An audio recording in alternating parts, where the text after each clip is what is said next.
भविष्यवाणी जो अब सच हो रही है। भाग 68। क्या आपने कभी ऐसा सपना देखा है जिसमें धरती कांप रही हो, सूरज अचानक छिप जाए और आसमान से कोई अदृश्य शक्ति उतरती हो?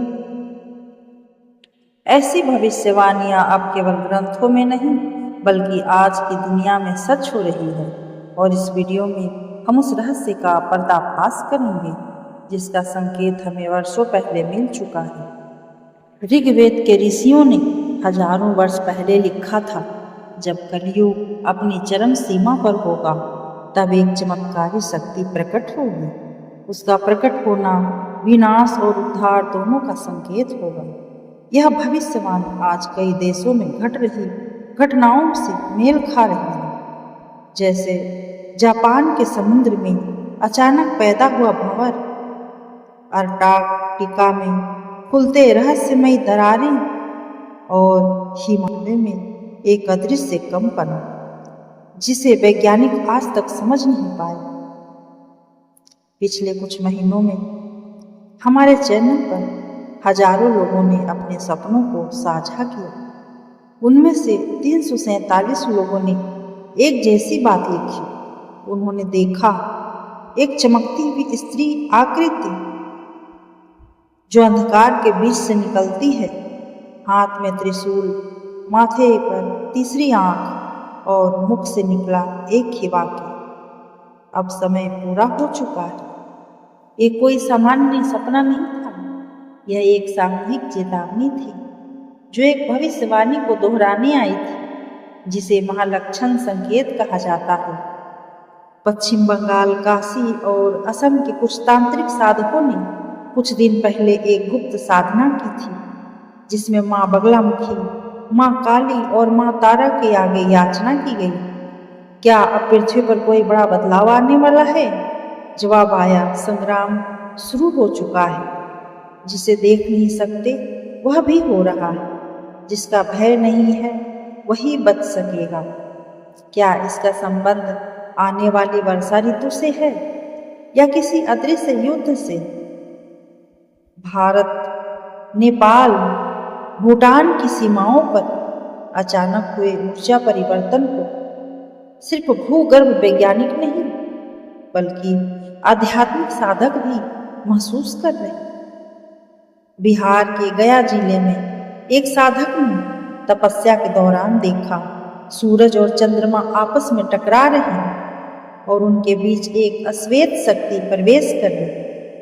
क्या यह तीसरी शक्ति वह देवी है जो दोनों के संतुलन के लिए आ रही है? एक साधिका ने माँ काली की साधना के दौरान एक संदेश सुना, अब निर्णय रात्रि में होंगे। जिनके विचार शुद्ध है उन्हें अगली शक्ति का स्पर्श मिलेगा। इस संदेश का क्या अर्थ है? क्या आप तैयार हैं रात के समय साधना करने के लिए? क्योंकि अगली भविष्यवाणी कहती है, रात के तीसरे प्रहर में शक्ति का निर्णय होता है। आपको जानकर आश्चर्य होगा कि हर पूर्णिमा और अमावस्या की रात एक विशेष ऊर्जा पृथ्वी को छूती है और ये दोनों दिन ही अग्नि और जल के संतुलन का समय होते हैं।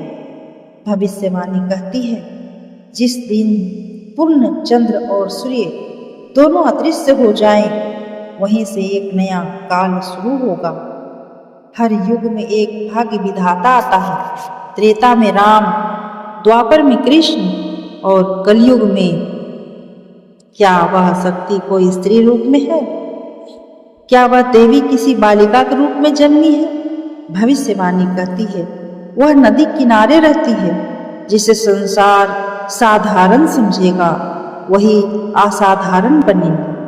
आपके घर में अचानक अगर दीपक बिना हवा के बुझ जाए या कोई चिड़िया घर की छत पर बार बार आकर बोले तो समझिए शक्ति आपको संदेश दे रही है, आपसे कुछ चाह रही है। आज से एक नियम बनाइए, रात्रि के तीसरे प्रहर में कम से कम 3 मिनट माँ का नाम लीजिए। शक्ति आपके चारों ओर आ जाएगी। भविष्यवाणी कभी डराने के लिए नहीं होती, बल्कि जगाने के लिए होती है। अगर आप इस वीडियो को देख रहे हैं तो समझिए माँ ने आपको चुना है। अब समय है जागने का, साधना करने का और माँ की कृपा को ग्रहण करने का। अगर आप चाहते हैं ये दिव्य संदेश और लोगों तक पहुँचे तो इसे शेयर जरूर करें। कमेंट में लिखें जय माँ काली, जय माँ शक्ति और अगली भविष्यवाणी में मिलते हैं एक और रहस्य उद्घाटन के साथ।